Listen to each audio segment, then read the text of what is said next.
Welcome back to another episode of Key Factors Podcast. I'm your host, Mark Jones, and we are powered by ReviewMyMortgage.com, the largest index of mortgage programs nationally. And this one goes out to the vets. Today, guys, I am joined with two absolutely wonderful people. They are incredible sales folks, leaders, and industry leaders, to say the least. I'm joined first by Levi Rodgers and also Chris Cano. What's up? How's it going, guys? It's going great, man. It's going great. So I'm bringing you onto this show because I want to pull back the curtain and give not only buyers, not only realtors, lenders, anybody that is selling a home, all the, gamut of perception of a veteran and what they go through, what you should know, and things that we as lenders, realtors, don't typically talk about.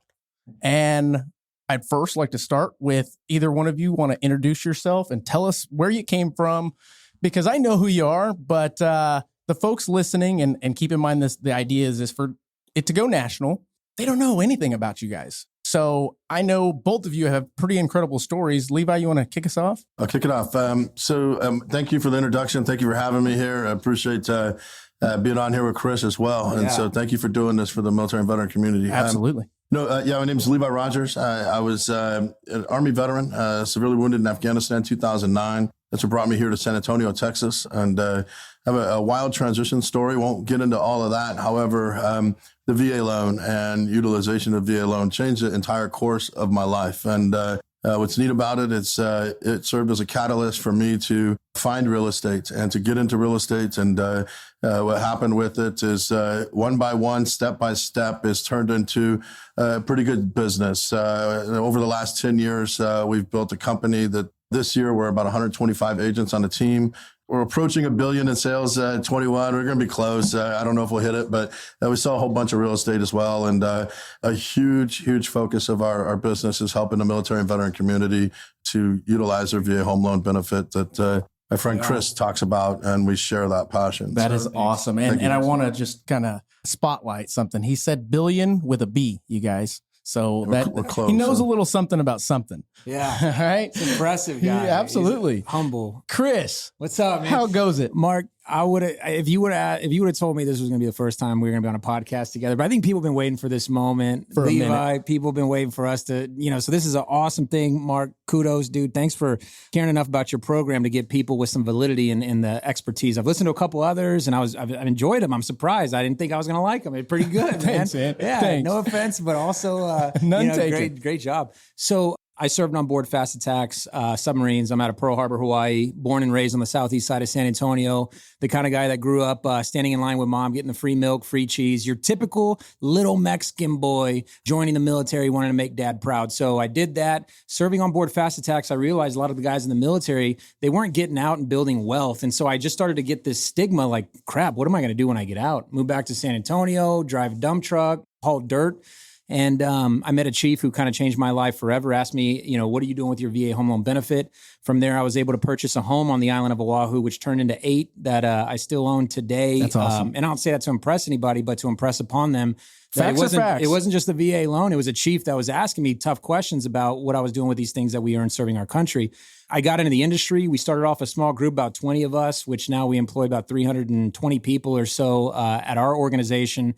And I realized that the VA home loan benefit is so much more than just a benefit. It's a pivot point in a lot of military members' lives. For me, it didn't just pivot me into real estate. It pivoted me into this whole other universe of, helping others achieve financial wealth or financial freedom, however you want to describe it. So yeah, man, that's how I spend my days. Some days it's buying real estate. Some days it's, being a loan officer. Some days it's fighting agents on Shift Talk or whatever other platform I get tagged in, and trying to debunk myths and getting debunked on some of the stuff that I'm wrong about too, I think the most importantly is being a leader and sharing the truth. Yes, sir. I think that's something that all three of us have in common, which is we are pretty transparent and we want to educate. Yeah. We want to enlighten folks on what's really possible, what they're really missing out on, and what other folks don't typically talk about. It's like this unsaid thing in many cases for a lot of situations. And I have watched plenty of podcasts about VA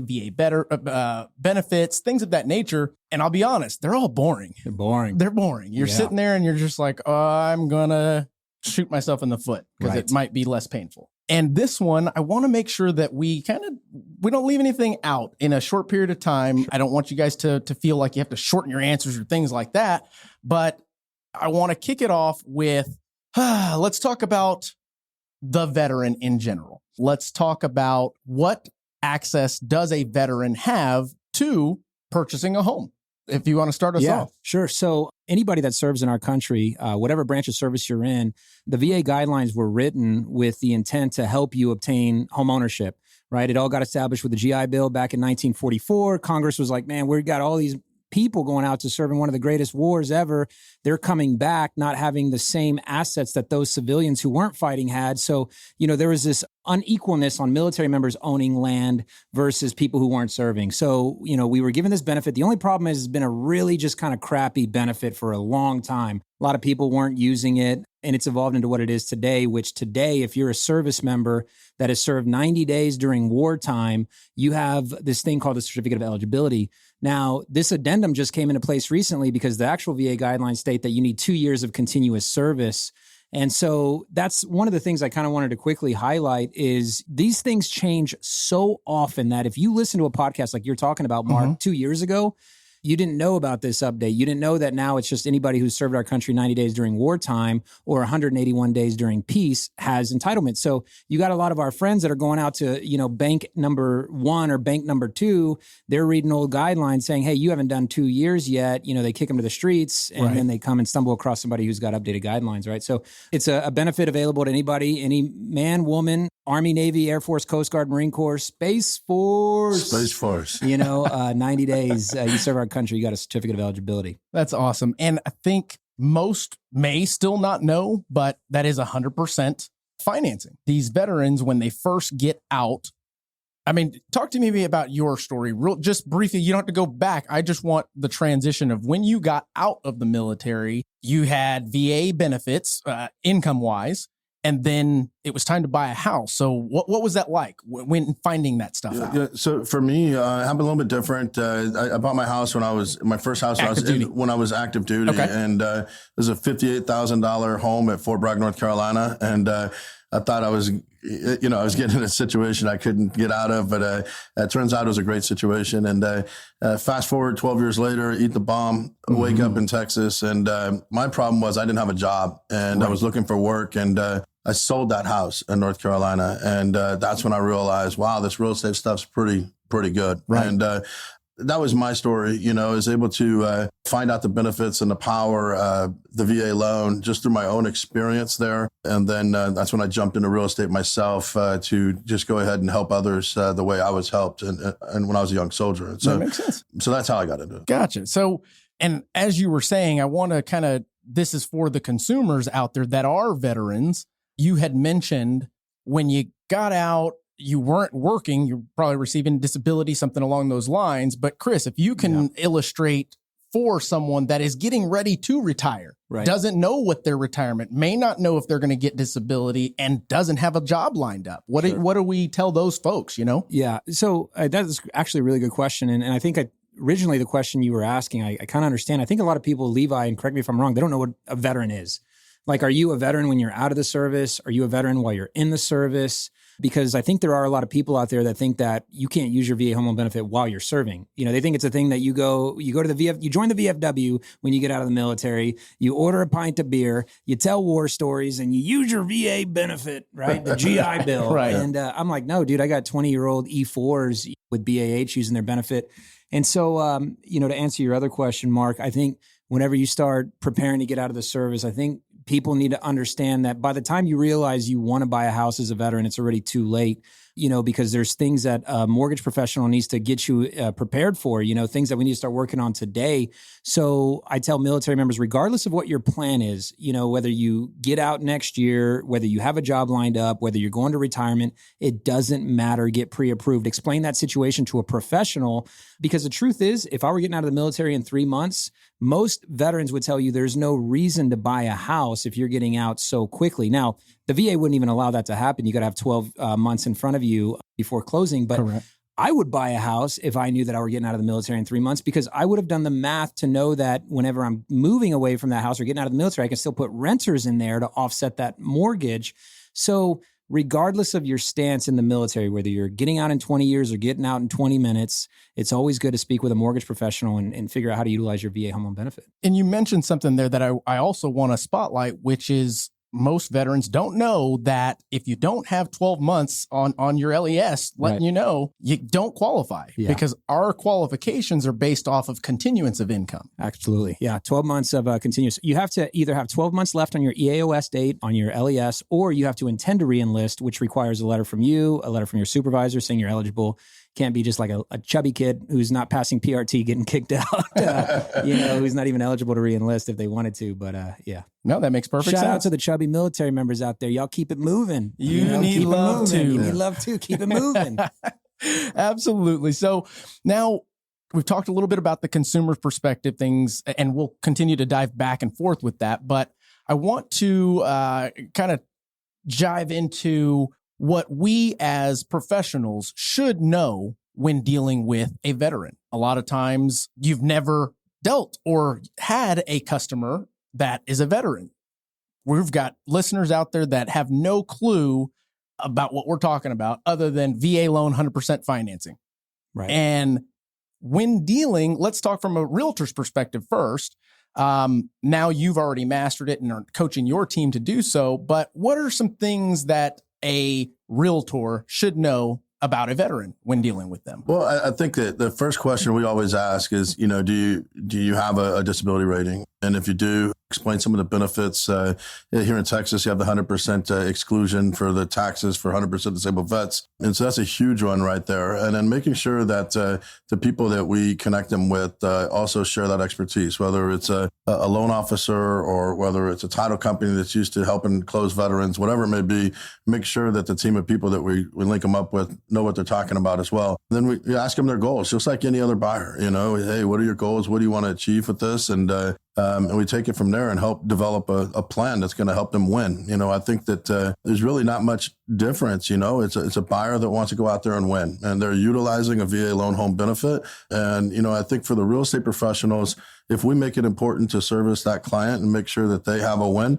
that's going to force us to do the things necessary to help them. And so we have to make it important to us too. And so that's where finding experts like Chris out there and others that are out there in the space that can really help them, advise them of, what their left and right limits are. On the financial side. On the financial side. Now, I'm not going to let you off that easy. Get him. That would be the case in regards to having the normal conversation with a buyer, treating them exactly the same if we weren't in the market that we're in today. And what I mean by that is we're multiple offer situations. I believe we've got a false perspective of what a VA buyer offers to the seller. And I think it's a little different these days. I know that I have different conversations with my veteran buyers than I do with the conventionals and the FHA buyers.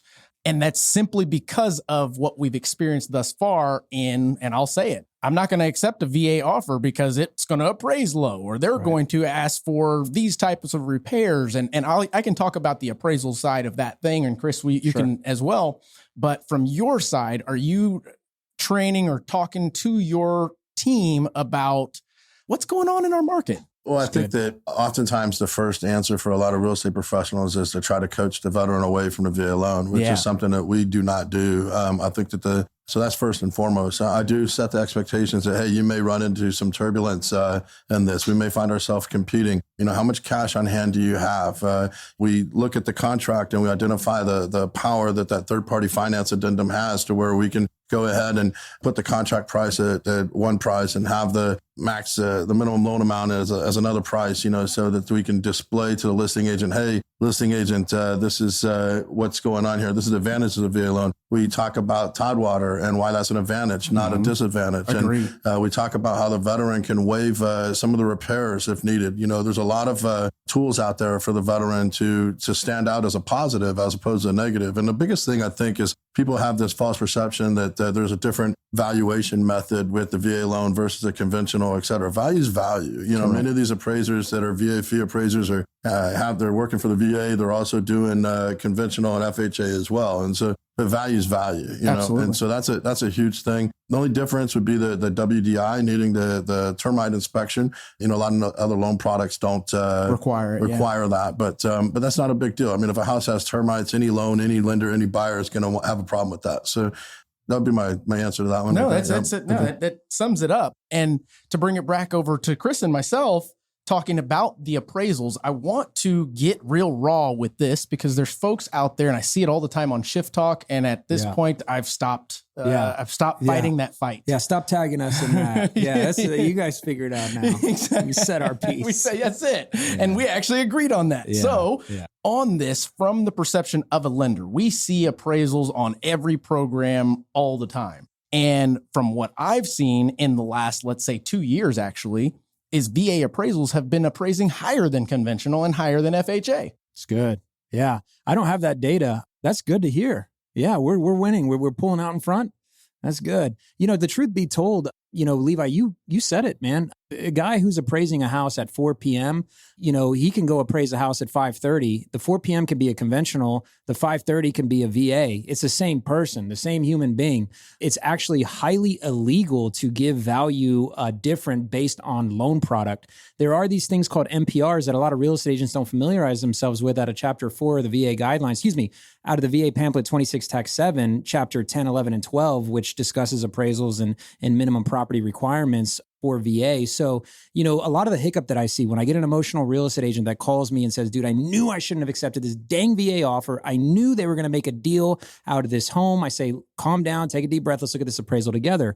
What we discover is it's normally a property condition issue that has swayed the valuation versus where conventional might have given credit for that structure. Maybe an unpermitted barn in the back that, if they'd have known about the VA guidelines and the NPRs, they wouldn't have ever, gotten the veterans' hopes up on it. That's right. That's right. So at the end of the day, you're always going to have emotions, but then you're always going to have logic. The question is, can we take away the emotions and just talk logically? I had this real estate agent the other day throwing a complete fit because the appraiser was making a fuss about hanging a chandelier in the living room.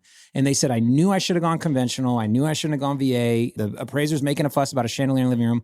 I said, let's take a look at the appraisal together. We discovered that they drilled a 10-inch hole into a 12-inch beam that supports the second story of the house. So the moment little Susie goes upstairs and jumps in her bedroom, dad watching the Cowboys game downstairs is dead. Smashed. Smash. So I know appraisers can be emotional, but they do care about your life too. So there are things that we just need to make sure that do I think all VA appraisers are good? No, absolutely not. I think there's bad appraisers. I think they're human. Yeah, I think they're human. Yeah. And, the VA cares more from the perspective of the veteran. So when you have a bad VA appraiser, the veteran needs to write a letter talking about how they feel like they were unjust, how they felt like this person did a disservice, and they need to submit that to the VA because the VA doesn't put as much weight from the complaints from realtors and us mortgage professionals. And that's a awesome point that you just made is the power of the veteran in the process It's themselves. the veterans program, not the realtors or the lenders. It's the veterans program. That's exactly I've right. had tremendous success in rebuttals to the VA in Houston. It's all about how you present it. Right. If you go up there, like you said, emotion and logic, if you logically explain something and then, hey,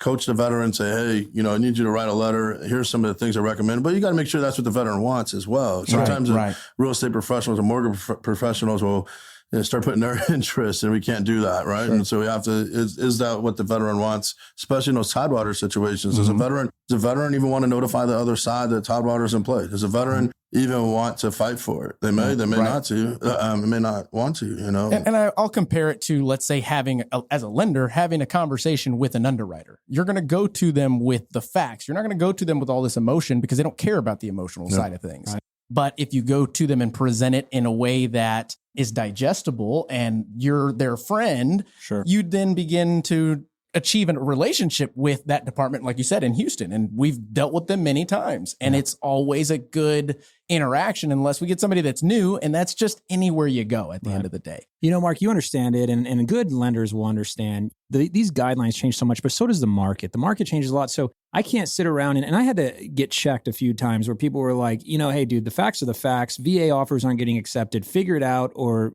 you're still hurting the veteran. If you are just so gung-ho VA that you're ignorant to other ways or solutions. So I started to really ask, like, are VA appraisals really coming in low as often as I'm being told? And I started to kind of, you know, the ones I would see, I would ask the question, are we submitting ROVs, the reconsideration of value to the VA? Because in 2020, the VA added into their own guidelines to say to show grace whenever you get a low appraisal to submit the ROV to the VA. And they were overturning like 50 to 60% of those. So even after Tidewater came out showing the cost was going to come in low or the appraisal was going to come in low, we were still being successful with ROVs. Now, your average loan officer has no clue how to submit an ROV, a reconsideration of value. I agree. A normal loan officer is not reading the VA guidelines to catch that addendum that was just kind of sneakily put in there, like at probably 3 a.m. on a Tuesday. You know, they're not keeping up with that kind of stuff. So whenever I have a veteran that comes to us exhausted, having worked with another lender, they're like, dude, we're just beat up, tired. And I said, well, what happened? Well, we had 2 low appraisals. Did you guys do an ROV? What's that? You know, and I'm like, man, had we just known about those, we probably could have saved a couple of those deals. And I want to come back just a tad. Tidewater. Let's explain quickly what Tidewater is and how, in my opinion, just like you said, it is a benefit to everyone in the process. It kind of checks everybody. The buyer gets a chance to go, wait, is this house really worth it? Buyer's agent, listing agent go, well, get me the comps. Let's get the comps. Well, listing agent, did you even have the comps? Because when it's time to do an ROV, what I find is that the appraiser used the same comps that the listing agent used to come up with their value. The thing that separates kind of like a Tidewater, well, first let me explain, like, so VA loans and the way a veteran qualifies for a loan in itself, just because you served our country doesn't mean we're going to go lend you $500,000, right? So you still have this thing, I always use the acronym CIA, credit, income, assets. You need to have good credit, good income, good assets. We weigh those 3 things out and determine your buying power. The thing we care about on the lending side is the collateral. So it would be C squared IA. So that second C being collateral, that's going to be determined through the appraisal. Now, a VA appraiser is looking for a couple of things. They're looking for the structure integrity of the home, making sure it's got good bones on it, and they're determining the value of the home for us, right? So the VA is one of the only loan products. It's not the only, but it's one of the only loan products where we get a heads up if the appraisal is going to come in low. Because with all loan products, the moment the appraiser issues the value, that's the value, right? So the appraiser submits the value up into this thing called a VA portal. Underwriter, who's ordained a SAR, which is extra credentials, just a fancy word for underwriting with extra credentials. They're going to pull that out of the VA portal, and that's the value. You can't touch it. At that point, there's no more room for negotiating on the lending side. So they issue a Tidewater to say, hey, we're not going to tell you the value, because if we do, then that's the value. But we're telling you that there's a problem with the price that you guys are wanting to get I'm just not getting it. I'm not getting it, right? Yep. So send me additional comps. Send me whatever you got that's making us this a little more justified. And, you know, we'll see Tidewater come in sometimes for $50,000 below where the contract price is. Sometimes it's $5,000 below. Right. Yeah, come on. It's tough. It's tough. Yeah, They should some of those guys make are it work. pricks. Yeah. Come on, man. Don't be a prick, dude. 50,000 or lower. Okay, let's take a look at it. 5,000, dude. What are we talking? So we get the Tidewater, we issue comps, but the VA or the appraiser can still say no. Now, a lot of appraisers a good SAR will fight that for you. You know, a loan officer, you're 22 years old, you know, you're trying to make a buck. You don't have all this, you don't have the pool. You don't have the pool. Yeah. You know, you gotta present, to your point, Mark, you gotta present the case to the underwriter. The underwriter got to present it, you know, and fight that fight at your regional office. But even if you do get a Tidewater and you lose, you still have one final Hail Mary option. You know, we're going, who's the Packers quarterback? Rodgers. And we're going Aaron Rodgers from the 40-yard line on the other end all the way down. And that's the ROV. It's the only problem, though, is the Packers are catching 50% of these. So the Hail Mary's working right now. Yeah. And that's the reconsideration of value, which is just like a Tidewater, but it's adding in a letter from the veteran. It's a veteran writing a letter. And the letters that I've seen succeed are veterans saying, look, I know it's a competitive market out there. My wife and I are moving from San Diego. We're exhausted. We're tired. We know this value is 20,000 low. Please allow us the opportunity to still move forward on this. And they're changing the value for the veteran, and we're able to close. So it's a powerful letter from the veteran with comps. I've had a lot of success with that. I think where agents really can improve their skill set to help the veteran win in these situations is understanding how adjustable adjustments work. Yes. Because appraisers don't always get it right. They make mistakes. And then that's where a lot like of you said, they're human. Absolutely. Right. And there's a lot of opinion that comes out of there.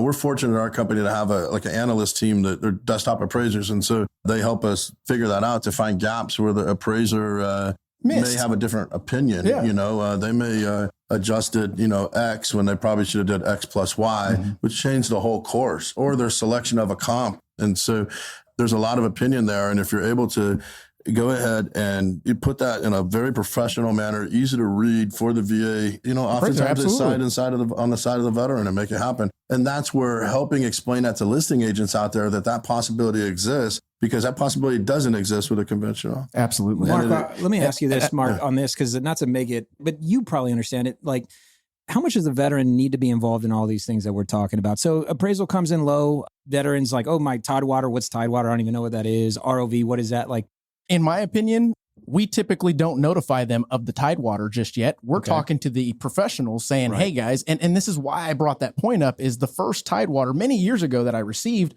I didn't know what it was. Underwriter explained it to me. And then I went, okay, no problem. Let me go and ask them because they should have the comps. Right. And when I went to ask, buyer's agent was like, no, I didn't run the comps. Okay, let me get the contact information for the listing agent. And mind you, this was 9 years ago. Call the listing agent. Listing agent's like, well, can you send me the appraisal? Sent it over. And all of a sudden they're like, these are the same ones I used.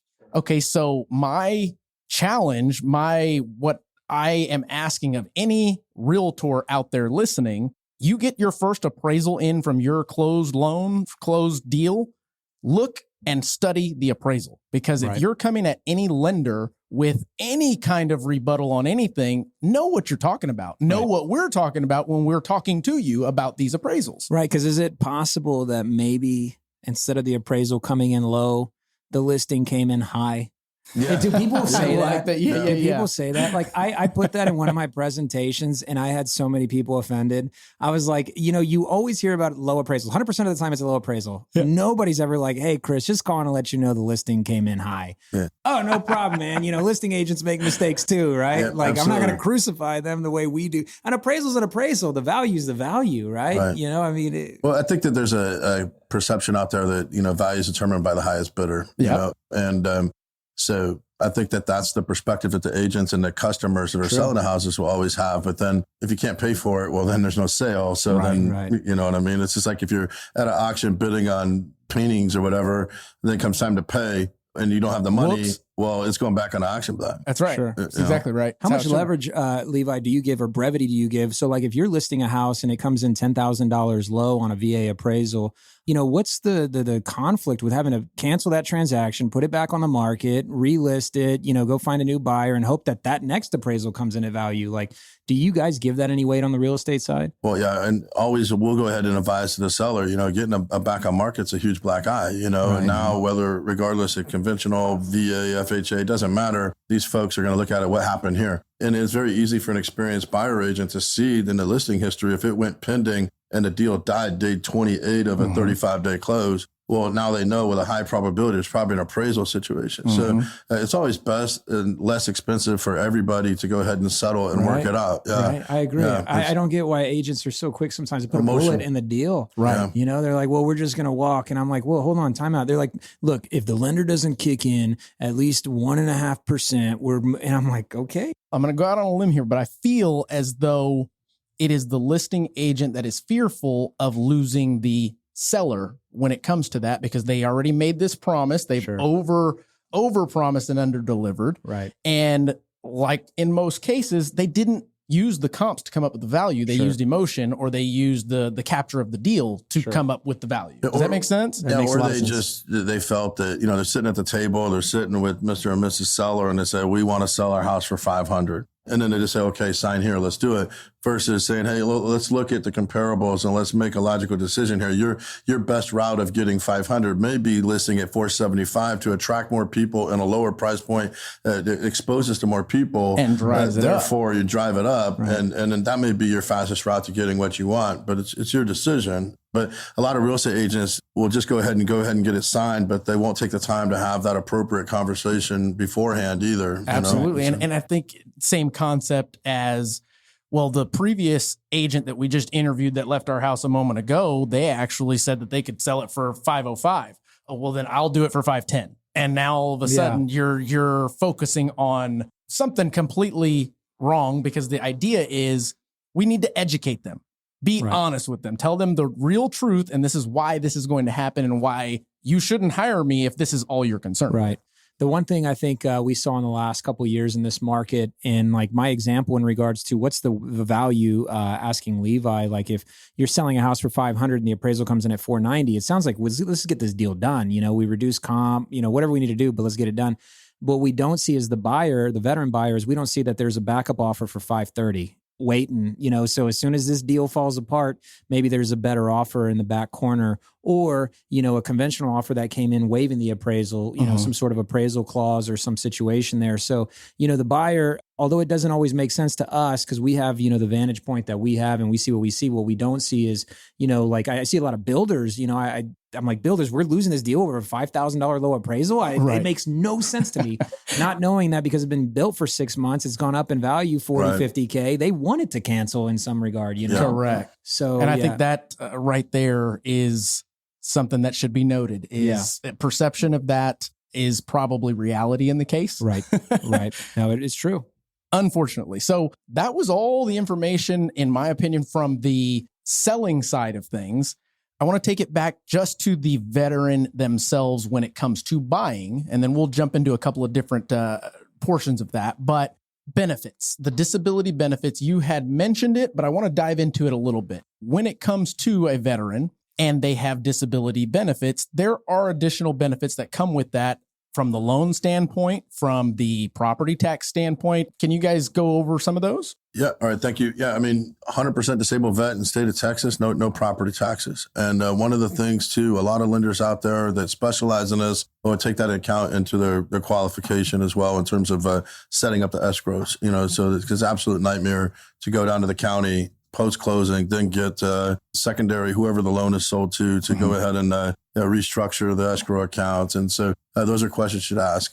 For our severely disabled or wounded that may have some mobility issues, there's a special adapted housing grant. I don't know the exact number. 80,000. 80,000 right now. And so, but it changes every year. Phenomenal benefit to those that are in need. And then one of the other great things here in Texas is that the surviving spouse. And so if the veteran, 100% disabled veteran, passes away in the house that they've occupied, the taxes stay the same, I believe, until the spouse remarries, right? Is that the spouse has to remain unmarried up until the age of 56. Okay. Why the VA chose 56? Too, by the way. Like I don't. That's not a veteran, or excuse me, a lender overlay. That's the VA guidelines. That's interesting point. But the average military member being 26 years old, they lose a loved one from a service-connected disability or killed in action in some regard, then they have to remain unmarried for the next 30 years to maintain those benefits. But yeah. Wow. Well, to shed some light on it, I know plenty of unmarried widows that have boyfriends. Oh yeah. Using their There you go. They cuddle. They're still cuddling. They're still smooching. Absolutely. Yeah. And there's nothing Just not wrong married. with that. Yeah. Just not married. Just not married. They wear the ring on the middle finger. And I don't know if you had mentioned it, Levi, but in regards to that 100% disabled veteran, you were talking about the fact that we don't have property taxes on the mortgage side. We don't have to count those in your DTI as well. And I think that gives that veteran the opportunity to buy a little bit more home. To, who knows, they have a bigger family, maybe they need access for wheelchairs, things of that nature, but it allows you to buy more home because you're not having to pay property taxes. And if your lender doesn't know that, run. Right. I think that one of the things that's important, if there's any 100% disabled vets that are listening to this, or anybody that knows any 100% disabled vets in Texas and they are renting, they need to stop now because they're paying somebody else's taxes for them. And quite honestly, they could probably get a better house for less money, build wealth, change their life. So if 100% disabled vet, if you're renting a house, you need to stop. Right. Go buy America. What Levi just said is so crucial. You know, we did a presentation at Wounded Warrior and, you know, had the privilege of being able to talk to some of the guys over Center for Intrepid and Hero Sports, great guys. And so we were talking to them, and the average 100% disabled veteran, Levi, they're paying about $2,100 to $2,200 here in San Antonio for rent. where if they were to buy a house with no property taxes, we're talking about a mortgage closer to 17 or 1800. Mm-hmm. And so, when people think of real estate as scary, the scariest thing is renting. The scariest thing is not owning anything, right? That's right. Yeah. You're paying more to not own a house than you would for that same exact house, same price point, not paying property taxes. You have somebody that's making $3,500 a month tax-free from the VA under 100%. An extra $400 a month in cash flow can change your life. Absolutely. It's wild. And since we are talking about buyers, I want to start with the first qualification piece to this and the misperception that there is in regards to credit score requirements. Right. What is the typical credit score requirement and what is the real credit score requirement? Sure. Yeah. So I think depending on what branch you serve in right now, go Navy, beat Army. We're all on the same page there, right? Levi. I got my Army green Nike Air Force Ones on today. So there's a big old bank out there that serves us Navy guys, and I think their typical score is about a 620. Levi's friends in the Army, they got a big bank too. I think their typical score is about a 640.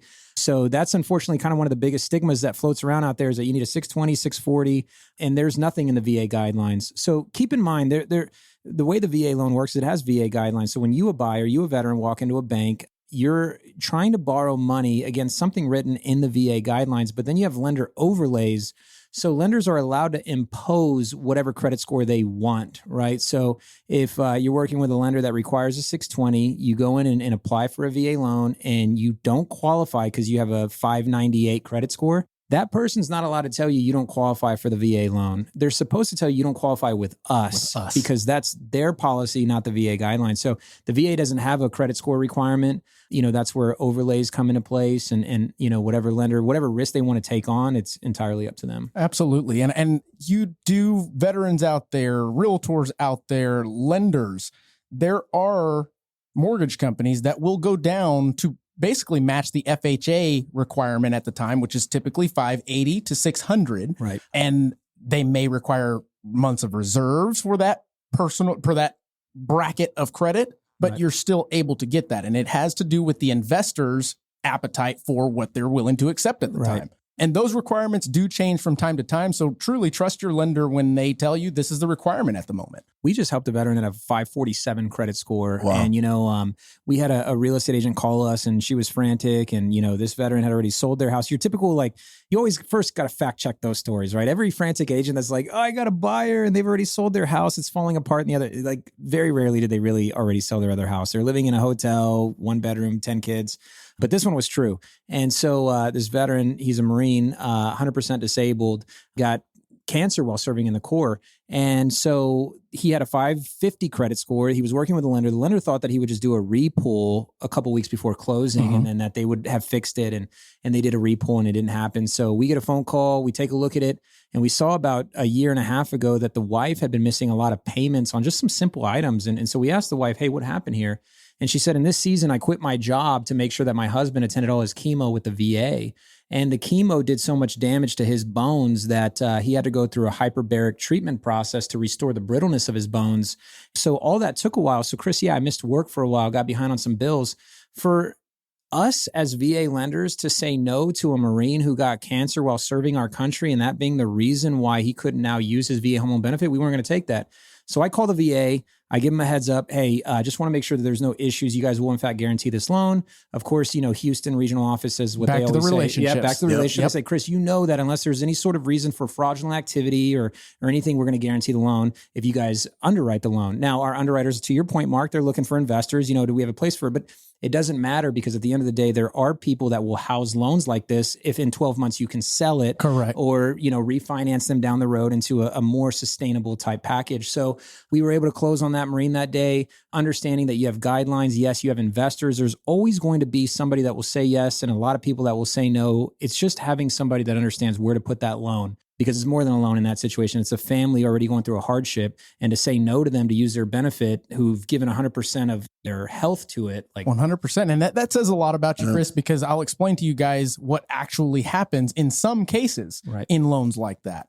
We as the lender, if we can't find an investor for it, we've got to service it and take the risk on that for X amount of time until we can actually get it to an investor versus what he was talking about, which is the scratch and dent market. And essentially, if that veteran were to, let's say, miss a payment within the first 6 months, we now keep it for the rest of the term. Correct. And that is a scary, scary Yes. thing because we're responsible for it. I'm not in the market of foreclosing on homes. I mean, are you? No, absolutely not. I'm in the market of buying them every once in a while. But at the end of the day, that is something that is a risk that you and others that are willing to do that take the risk on to help the veteran given their scenario. And that's knowing your consumer, because that's such a good point, Mark. It's knowing your consumer. So whenever you see like the default rate right now of like VA loans, right, you're like 1.9% or 2%. So like veterans are doing what they need to do to make their payments. They're doing their bills, part. Right? They're doing their part, right? And so unfortunately, sometimes this is what leads you to bad lending, right? When people start getting good at making payments, we start getting a lot more relaxed, a lot more flexible. And then you start coming into like the ninja loans and everything else. Levi, were you part of the industry? None of us were. None of us were. No. Okay. So Levi, you started in 2012. 2012. Yeah. You were Yeah, 2010, 2011. Yeah, So we're all, yeah. I started 2012. Okay. Yeah. So none of us, so don't blame any of us for that. That's your mama's fault, right? Your daddy's fault.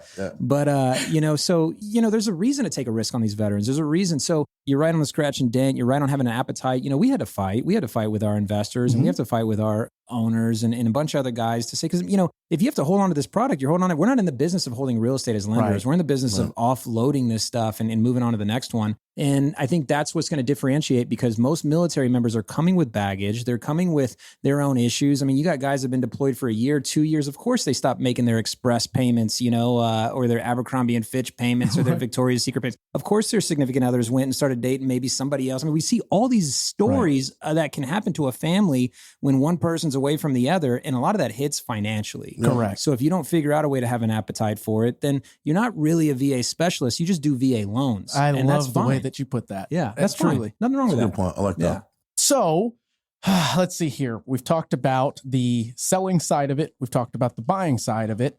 We've talked a little bit about the real estate as a realtor, what you should be looking at. Now, from, let's say, the lender's perspective, I think that's the last piece to it, and then we can go off into a couple other things. But on the lending side, we've thrown some things in there throughout, but I want to cap this off with what should a lender know in regards to dealing with a veteran buyer? What should they be explaining to that borrower? And what should they be explaining to that real estate partner that they're about to work with that may or may not have the education that we just enlightened them on a little while ago?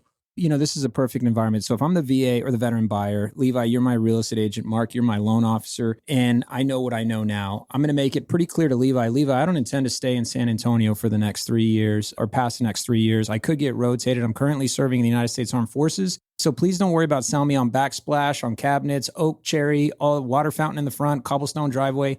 I need something that will rent for what my mortgage payment will be should my country call me to a different part of the U.S. Because I don't want to be stuck in a down market to have to sell my house where I financed 102.14% because I don't have disability, so I have to pay a funding fee and then pay a real estate agent 6% to sell it, title and escrow 1%. I'm 109% into this thing and expecting to get a return in the next 3 years. It's a very risky thing. So Levi, do me a favor. Whenever you're giving me listings or showing me properties that we're going to go look at on Saturday, can I assume that you've already run rental market analysis on it, knowing what it'll rent for if I should get called to a different part of the country to protect my investment there, right? So I don't care that Walmart's coming up in the next couple of years. I don't care that North Star Mall just added an H&M Part 2. I don't care. Those are great things, but they're temporary things. They're emotional things. And so as a military member, you have to come into the mindset when buying with your VA home loan benefit that this is just a temporary solution. Unless you know that you're going to live in this for the rest of your life and die in that home and raise your grandchildren, just explain that to your real estate agent. I don't think a lot of real estate agents are asking the questions like, hey, do you intend to live here for the next 12 months or the next 12 years? Because that's going to change a lot of things drastically. I would then tell my loan officer, I'd say, hey, talking about interest rates, understanding that the best interest rate that's available at par isn't always the best interest rate. When they say the average veteran has $6,300 in assets, you don't need the most competitive interest rate there. Find an interest rate that'll cover some of those closing costs. Save your $6,300 in the case that there's a leaky roof. But when you're just so primed to everything on Facebook and Instagram and then all these, advertisements out there to say, 2.25, 30-year fixed rates, 15-year, it's not catered to me. It's not catered. That might be good for the guy who's got $60,000 in their bank account. Take the lowest interest rate, par rate, pay your own closing costs, but it's not conducive to the E4. And that's just not reality, in my opinion. We're talking about the 1% that has the ability to do that. Right. And essentially that's the premise of reviewmymortgage.com, it's not based on interest rate, because in my opinion, we've been brainwashed for so long that rate is the best thing to do, but yet who's the ones making all the money at the end of the day? Right. So Exactly. It's a good point. Shouldn't you be picking the proper program for yourself and know how that program works and applies to you in your situation? And then Review My Mortgage allows you to educate yourself before you go and speak to the professional to kind of check that professional, if that makes sense. Well, I think, so to take it back one kind of step further, because that's actually a really good point, is understanding first off, like the customer lifetime value. I always tell every veteran that I work with, my goal is to help you buy 4 homes at least. Like, because I know if I get them to 4, I get them to 7, and they say the average millionaire has 7 sources of income. So if somebody asks me, Chris, why would I use you as my lender? I say, because I'm going to help you buy 4 houses. And so we're not getting too excited about the first house. The first house is going to have some implications. There's going to be some struggles. We're going to have low credit. We're going to have to work on some of your income, your assets. But once we get through the first one, you're going to see how easy it was. And we're going to get to the second, the third, and the fourth. And so through that, the VA home loan benefit can help you start to pave the way, because the end result, if you're truly in the mortgage industry for the right reasons, it's to help people obtain wealth. We know how well real estate does in the United States of America.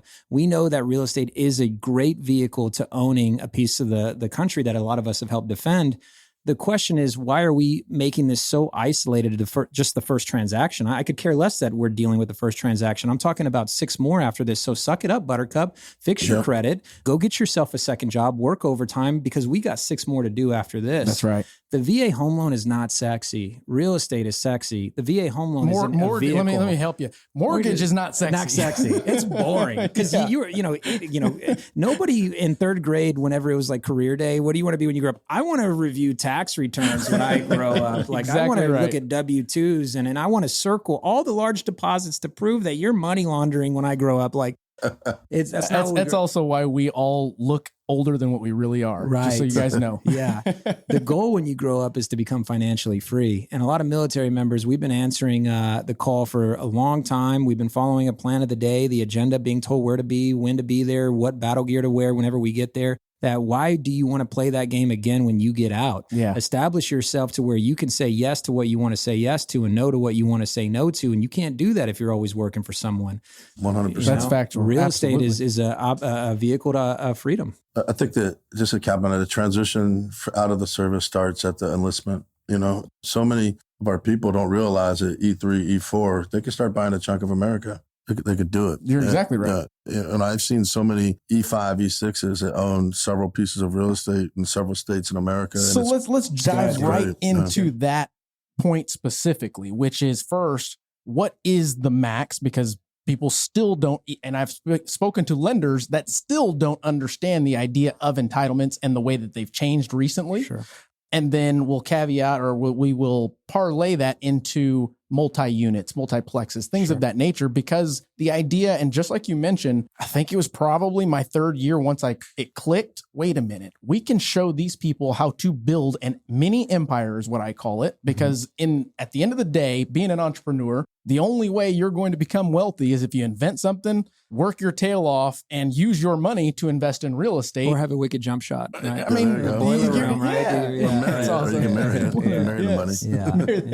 Yeah. That's exactly right. So, Chris, if you can explain to us the new way of entitlements, the way that they work, and then we'll dive into the multiplex stuff like that. Well, it's it's probably one of the most boring conversations that I'll try to make interesting. But, the problem with a lot of people is they don't understand entitlement. So entitlement is currently $36,000. And so when you look at a certificate of eligibility veteran, when you go on to va.gov and you print out your certificate of eligibility, which is step 1 to buying a house with your VA home loan benefit, you're going to see the number 36,000. That's not accurate on what your entitlement is. That represents, I remember the first time loan officer came to me and said, I just got the certificate of eligibility. You told me from the borrower, but they can only buy 36,000. Yeah. Like, ooh. Yeah. The truth is entitlement represents 25%. So the way it works is the VA is guaranteeing the lender 25%, meaning if you go out and buy a $200,000 house and you decide to not make any payments on it, It goes into short sale, foreclosure, whatever. The VA is going to guarantee up to $50,000, backing the veteran 25%.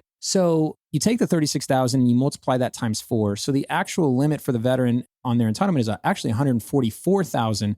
Now the VA got hip to realizing that houses cost more than $144,000. So they added this thing called bonus entitlement. And bonus entitlement will always go to what the current county limit is right now. So they just raised it to like $647,200. Yep. You know, oh yeah, spot on, bro. Thanks for getting my back there. Hate to be wrong on this one. I got your 6. $647,200. And so the difference of $647,000 and $144,000, that's all considered bonus entitlement. Now, let me, stick with me here because that's just the county limit. What the VA did January 1st, 2020 is they implemented this thing called HR 299. It's the Blue Water Vietnam Act. And it basically took away the loan limit for any veteran with full entitlement. So, Levi, you've probably noticed an uptick in a bunch of veterans wanting to go look at George Strait's house in the Dominion, buy a $6 million house with no down payment. You can do it. The only thing that you have to understand is the lender is now having to take that risk because, like I said, the new county limit as of January 1st of this year is $647,200. If we divide that number by 4, it's somewhere around, what is that, 170,000, let's call it. Yeah, about 170K. That's your new entitlement. That's how much the VA is going to back the lender if they lend you that much money. Now, going to a $2 million house, you're still stuck with that 170,000 backing. So if you buy a $2 million house, don't make any payments on it, and we can only sell it for 1.8, I'm stuck with a $200,000 gap there as the lender. The VA is only kicking in 170 because that's 25% of your entitlement. And so I may put in a thing like an overlay, like I'd like to see 2 appraisals on this home, or I'd like to see a credit score of 700 plus. I'd like to see 30. So it's up to the lender what they want to do with this new no limit VA guideline, right? You can go buy a $3 million house. The VA allows it. But now you got to find a lender who's got the least amount of overlays to inherit that risk should you not make your payments. Correct. And for those programs out there listening, they are either considered jumbo VA or high balance VA. Correct. And I had just had one recently about 2 months ago where they were shopping in the Dominion. The lender they were working with was not able to get them approved going conventionally because of overlays. They were self-employed. You had the covert overlays, things of that nature. When after the first conversation with them, I discovered that the gentleman had VA entitlements, never used them in his life. Yeah. So therefore he had the full entitlements, great credit, everything else worked, but the guidelines themselves with VA were not the same as conventional. Right. So we were able to do it. And they were like, how is that even possible? And it's just knowing the guidelines, like you're talking about here. Something you just said, you just had the conversation. It's something I coach our agents on a lot is quality conversations versus quantity. Mm-hmm. I mean, because you could take 10 loan officers, have a different conversation with a buyer, and then they don't ask the question, are you a veteran? In San Antonio, Texas, if you run across somebody who wants to buy a chunk of America and you don't ask them, are you a veteran or are you married to a veteran? Shame on you. Yeah. And so having a quality conversation with that person may yield a route to them getting what they want. And so I just wanted to call that out. I appreciate it. And that's something that I preach and coach, and I would imagine you guys do the same thing, is if you jump in this industry to just be in the industry, that's cool. But at the end of the day, the folks that I want to be around, I want you to want to be an expert. And that requires you to ask the questions that most won't ask, sit on the phone with the customer to build that relationship and uncover things that you can advise on. If you feel that there is an insertion of something that knowledge-wise, just like Chris, you were saying earlier, let's use this as the driver for the next one. Right. Being able to foresee that day one, you can't do that in a 10-minute conversation. No, not at all. And I think most loan officers feel like, okay, get through it and then work on the next one. Right. No, that's the one customer that you're either going to have as a customer once, or you're going to have them for a customer for life. That's good. As is a value add, that pre-approval, that first meeting with the veteran is so crucial. I mean, because everybody wants to do everything fast these days. You want to hit a button, and get a mortgage, right? And so there's no explanation in regards to what does this house mean to my next house or my house after that. I've seen a lot of veterans stuck in a tough loan that they can't get out of because it sounds like the VA loan, but it's not. It's like the Veterans Choice loan, military, all these different conventional loans or portfolio loans out there that sound like a VA. They're a little bit misleading. So when a veteran comes to me and says, I'd like to do a VA streamline refinance, I say, well, you're not on a VA loan. And they don't even know that themselves. Right.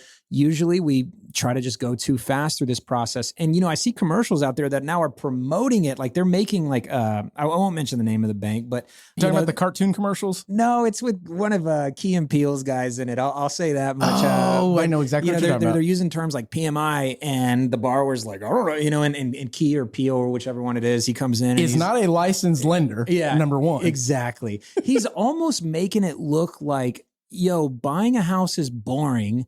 Go with this mortgage company, hit a button, right? Because you're too cool to understand what PMI is. You ain't got time for that. And I'm like, dude, this is the biggest thing you're probably going to purchase in your life, right? So how long does it take to educate yourself a little bit? I'll tell you, 45-minute pre-approval with a knowledgeable loan officer, and ask tough questions like, hey, what does this home mean for me? Not just right now, but in my future. How will I be able to get out of this if I get stuck, if I lose my job?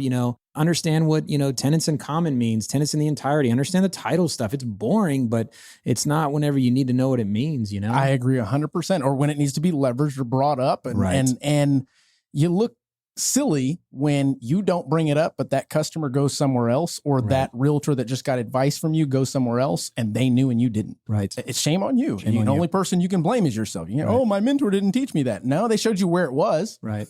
Right. I mean, you got to put in the work. Right. Yeah, I was reading this the other day. Zappos, the shoe company. Yeah. The longest phone call that they had on their company was 10 hours and 43 minutes. Wow. And it was a guy just working with the customer. And then that was a critical moment in their company's history where they stopped measuring success for their phone center based off of quantity of calls, but the time that the people are on the phone with the customer. That's right. And, I sat there, I read the article like 5 times just because it really hit me, because exactly what you were saying. Everybody's trying to push a button to get a deal and move through it as fast as possible. Sure. But if we take the time to slow down, and slow is smooth, smooth is fast, and do the tasks that we know that need to be done and educate that customer, we'll have a customer for life. Absolutely. 4, 5, 6 transactions like you're talking about. Asking tough questions and good questions, right? So, Mark, when you were asking kind of like, buying multiple properties with like one entitlement, if somebody calls and, hey, this is Chris Cano, how may I help you? Yeah, I'm looking to buy a home with my VA home loan benefit. And I say, how many?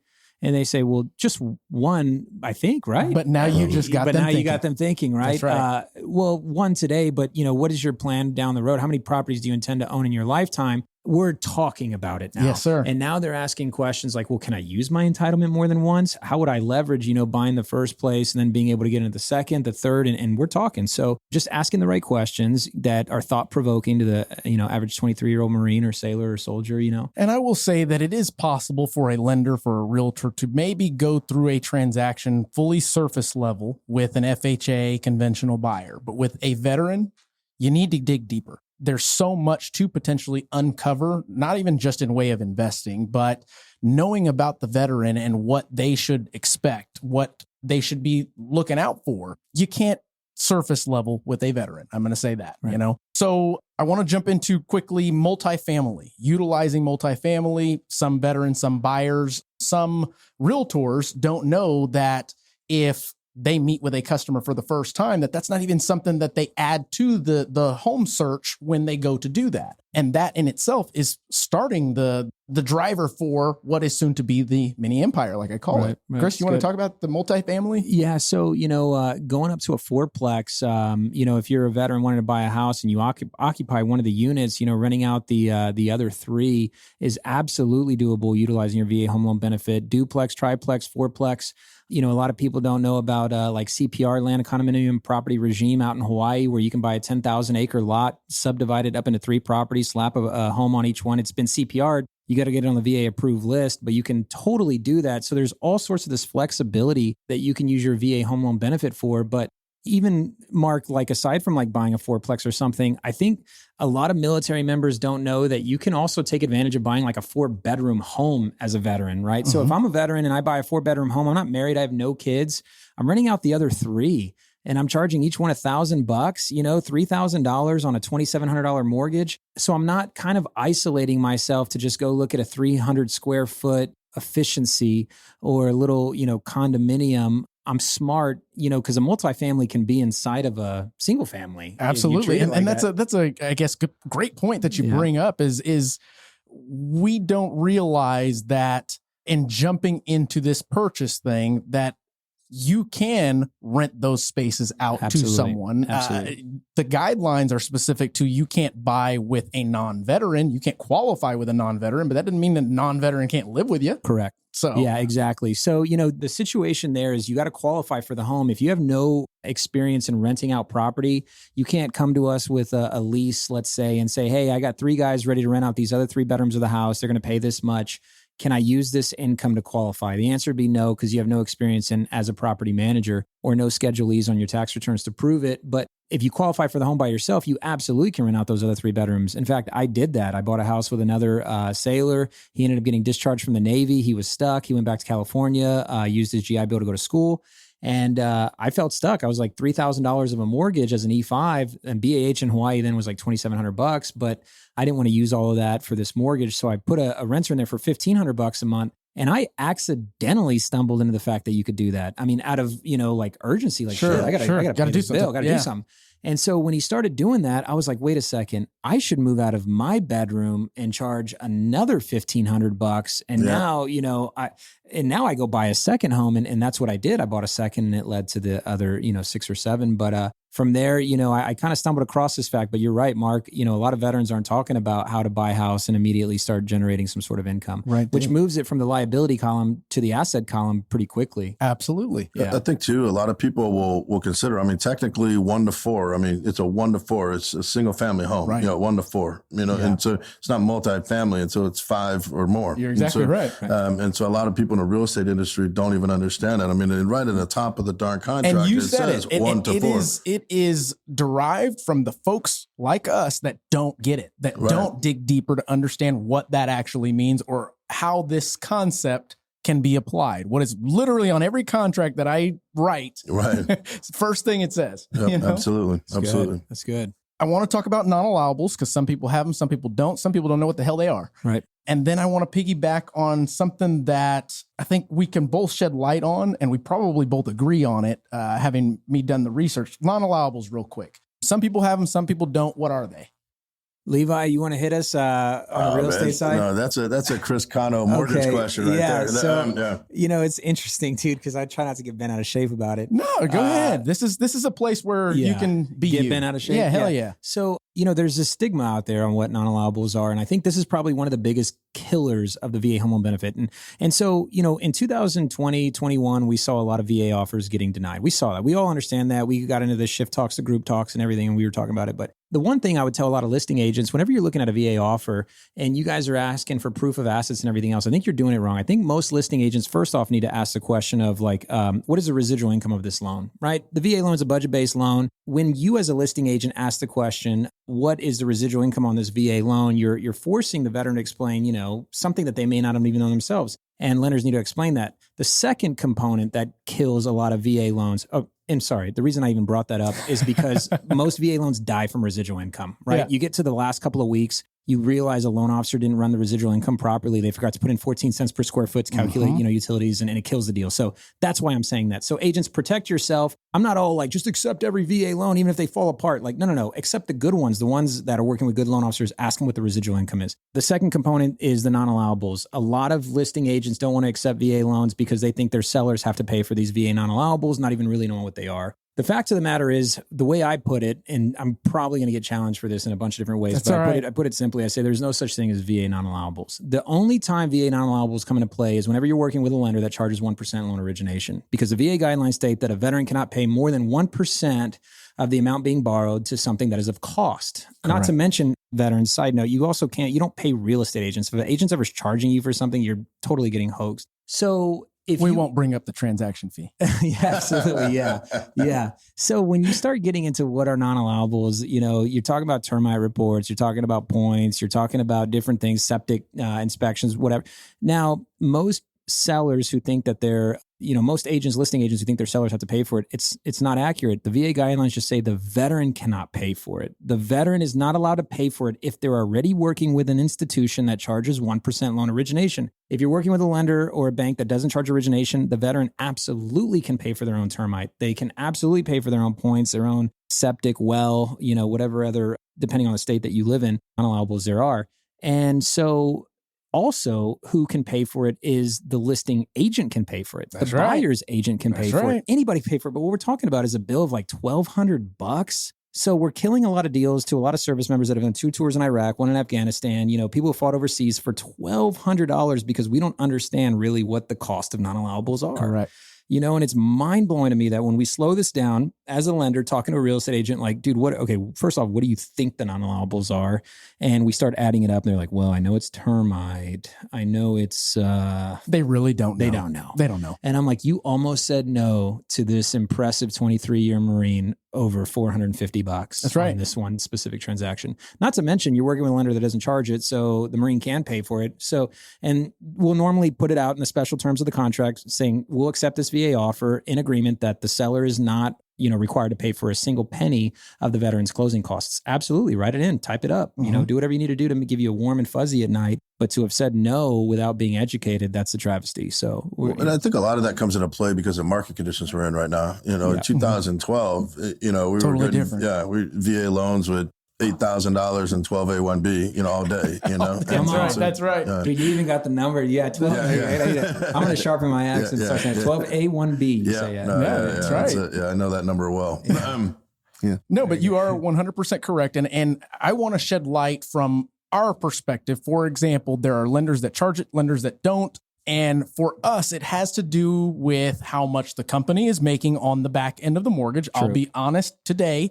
The VA loan is one of the most profitable loans for a lender. Right. So I'm going to put that out there. Yeah. So if you have a veteran and they're having an issue with VA non-allowables, the lender also can pay for it. Amen. And for us to compete with, let's say I'm going against a line, there's nothing wrong with me going, you know what, we're going to pay for that for the lender because that makes perfect sense. Yeah. Or have a conversation with that buyer so that they understand the situation and explain, hey, we're going to raise your rate just a tad, which you should technically be paying for these things. But at the end of the day, it's going to raise your payment $6, $12. Right. You're now able to get this home and you also understand what just took place. Sure. If you had this conversation with me 5 years ago, I'd be completely clueless. I'd say, we have the better rates and we don't charge fees and we don't, and it's just all so much like, when you start to realize a lot of how the back end works, to your point, Mark, is a really good point. Like, I'm going to give you a slightly higher rate. It's going to be an 1/8% higher at our company than the other one. It's going to raise your monthly payment $6. Like, what do you care? You're writing the interest off against your adjusted gross income anyways. Good point. Like, most people get so tied up on interest rates. It's all just hogwash. Interest rates only come into play with like monthly flow, income flow, like how much you want to spend on your mortgage versus how much you want to receive on your rent, whatever the case may be. But at the end of the day, in tax season, we're writing this stuff off, That's right? So we make a lot of noise about it. We create a lot of smoke, a lot of mirrors. It's all a marketing thing. That's 100% accurate. But at the end of the day, what are the questions that the veteran absolutely needs to know when choosing their mortgage provider?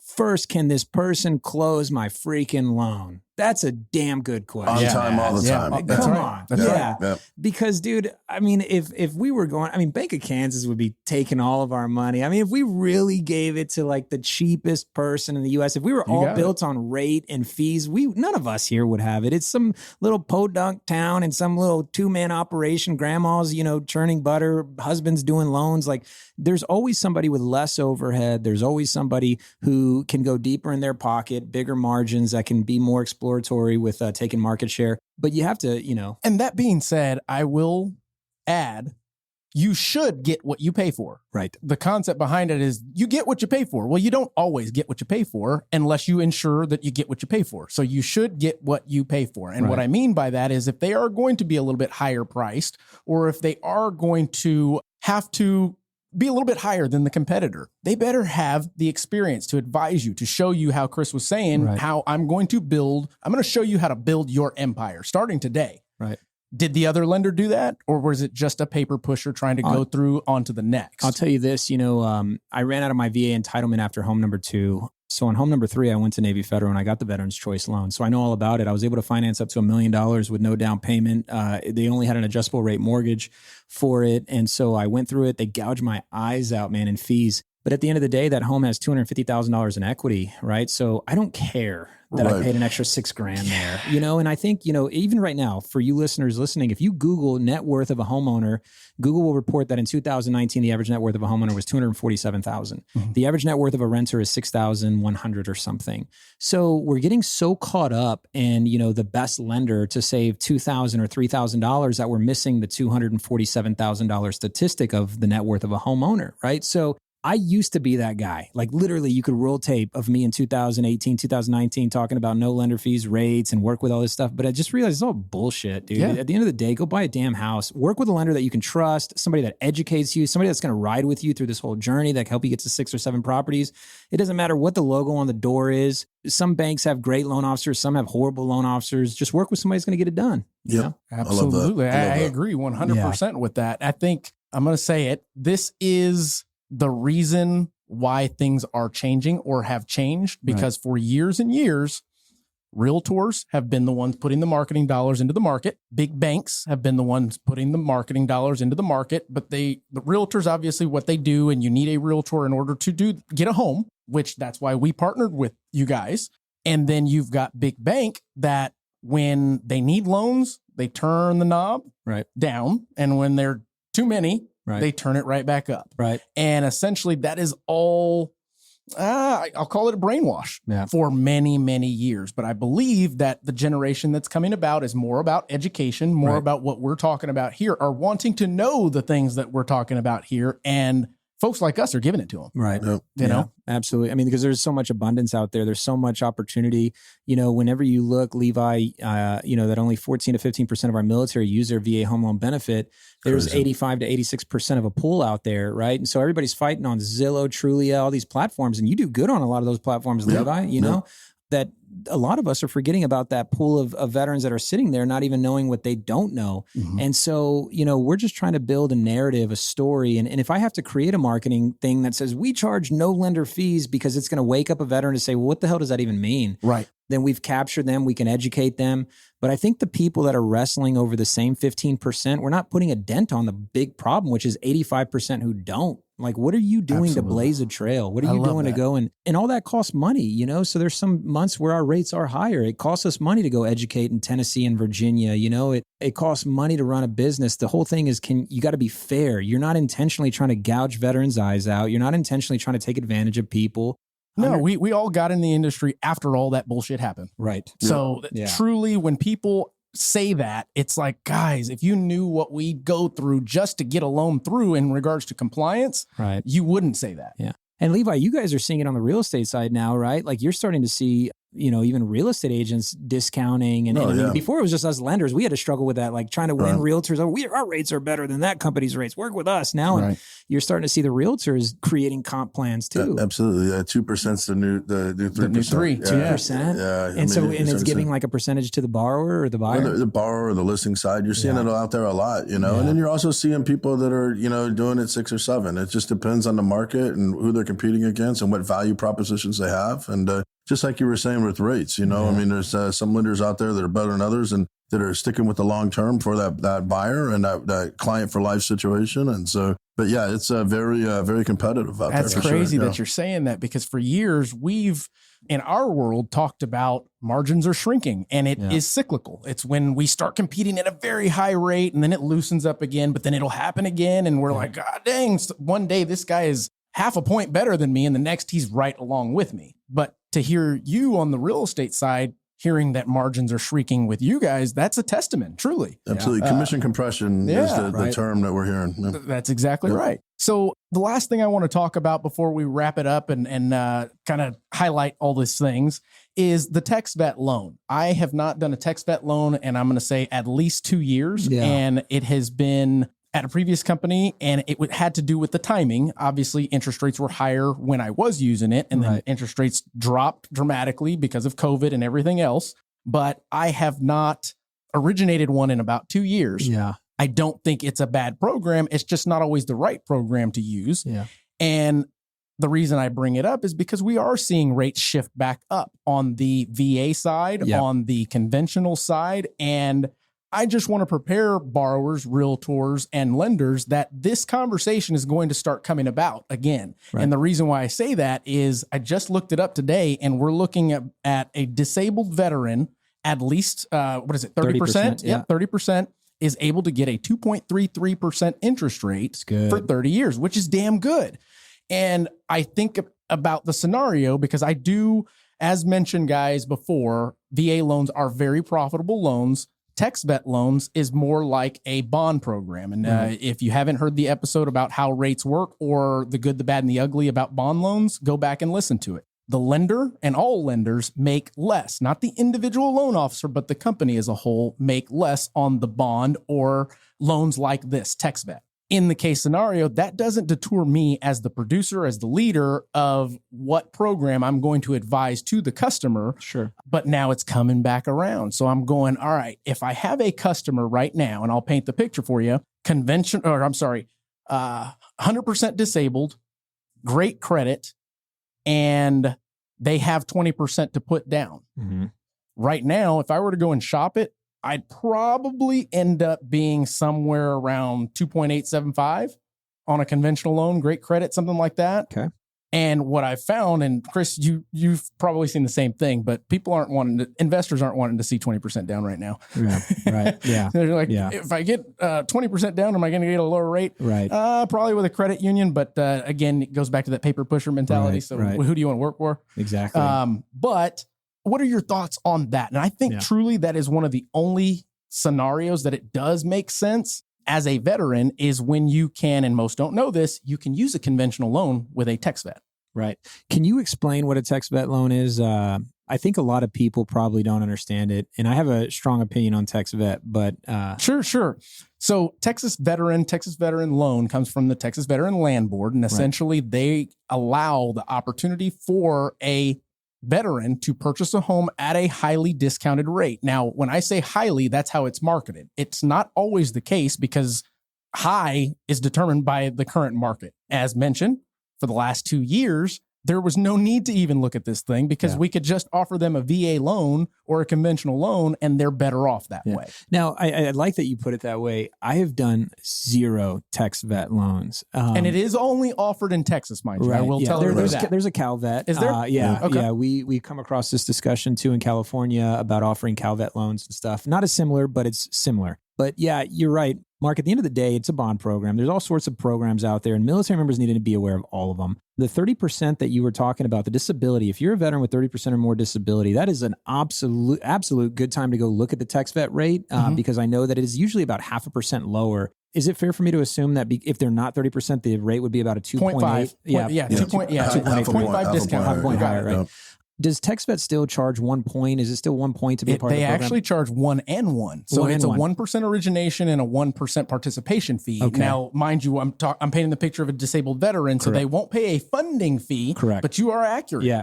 Well, the same veteran won't pay the funding fee on the VA, just standalone side. So what we're looking at is I love to go toe to toe. I love conventional versus VA, TexVet versus just straight VA. So if you're paying 2 points for a 2.33% interest rate, it's a great interest rate. But the question would be, what could I get anywhere else for 2 points? 2 points being 2%. So if you're buying a $400,000 home, those 2 points cost you $8,000.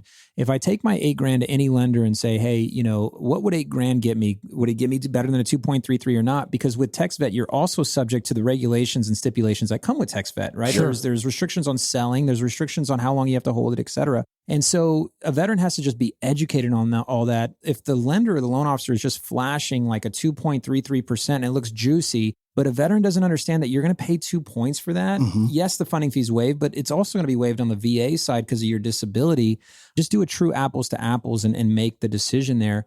But I think that most loan officers won't go deep to explain that, right? It is important. Now, for some lenders, TexVet is a better option because if their 2 points would only get them down to a 2.5 with said lender, a 2.33 is all day, every day. No, you're exactly right. And I think it is per lender. I think it has to do with the market conditions. It has to do with the appetites, things of that nature. But there are many cases, and for the, like I keep repeating, for the last 2 years, there was no reason to even look at the website. Yeah, right. But now we're getting to that point to where 2 points may or may not get you as low a rate as the text vet. So I just want our veterans out there, our mortgage lenders out there, to know that that is a program that's available. It is not the most beneficial to your branch, but at the end of the day, who cares? At the end, the veteran is the one that's important. Correct.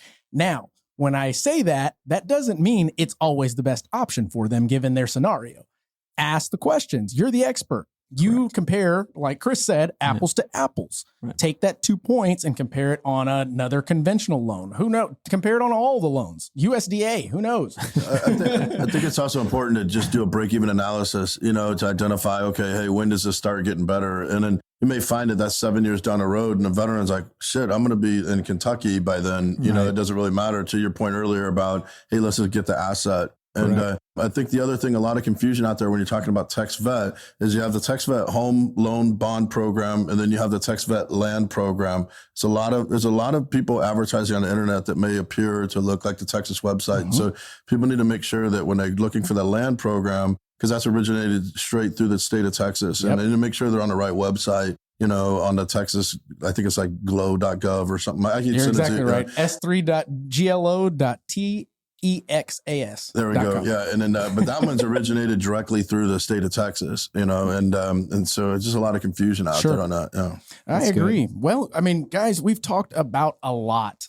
It's incredible how much we jam-packed into this episode. I truly would like you guys to come back so we can continue this and dig a little bit deeper. I just want to spotlight a couple of the key factors here. And this is one thing that I'm going to take from you, Chris, which you mentioned CIA. I like that. That's good. Yeah. So CIA to CYA. That's correct. Right? Hey, there you go. I like that. Yeah. Slap that on a t-shirt. Yes, sir. Let's see here. So the next thing is going to be the appraisal. And what I mean by appraisals is the perception of appraisals. Appraisers are people just like you and I. What separates a VA appraiser from a conventional only or FHA only is their credentials and experience. Correct. Most of them, especially in our market here in San Antonio, they're pretty much all VA certified as well. So if they're appraising one property, they're not going to appraise it differently based on the type of loan program. They're looking to see if the home is livable, safe, and the buyer is not going to have to jump into it and be harmed in any way. That being said, the next piece is going to be the disability benefits. That's something that we as lenders, we as realtors need to be talking about to their actual customers. There's so many benefits out there that I myself learned a couple of things from you today that we need to know. The veterans need to know, but they don't know where to look. We're supposed to be the experts. We're supposed to know where to look and how to educate them on that. But if we're not asking the right questions, we don't get the right answers, right? That's right. Let's see here. What did I say here? One question that lenders, realtors, all of us are, I believe, we should get smacked for not doing it. But the first question, or one of the first questions, should be, how long are you going to be in your home? Okay, that should drive the remainder of this conversation, advice session. Amen. Because it has to do with break-even point. You're making a decision to buy down all these points, regardless of program that you're using, but you're only going to be in the home 2 years. Right. Make that make sense. Right. Okay. And you as the lender should be able to break that down and show them that it doesn't make financial sense. If you don't know how to calculate the break-even point, get with someone, jump online, find a YouTube video. I'm not going to do a segment on that. I like that you already simplify it to the break even. The fancy word amortization, right? Like if you can't explain amortization to a veteran to say like, hey, dude, you're going to live in it 2 years. Take the higher interest rate, have this rate pay for your closing costs. You're going to refinance or sell it anyways, right? Like, Exactly. Yeah. But I tell you what, lenders are scared to have that question or have that conversation. Correct. It's true. It's true. Unfortunate, but it is true. And then the last and most important is VA buyers, VA sellers. I believe you guys have the opportunity to build what I call a mini empire. It's building wealth for the future. You guys are being deployed all over the United States, all over the countries. But I believe leaving some roots in a couple of places, you'll find that ways down the road, it'll pay dividends. That's right. In 100%. a big way. Yeah. So guys, do you want to give any kind of last closing remarks for this?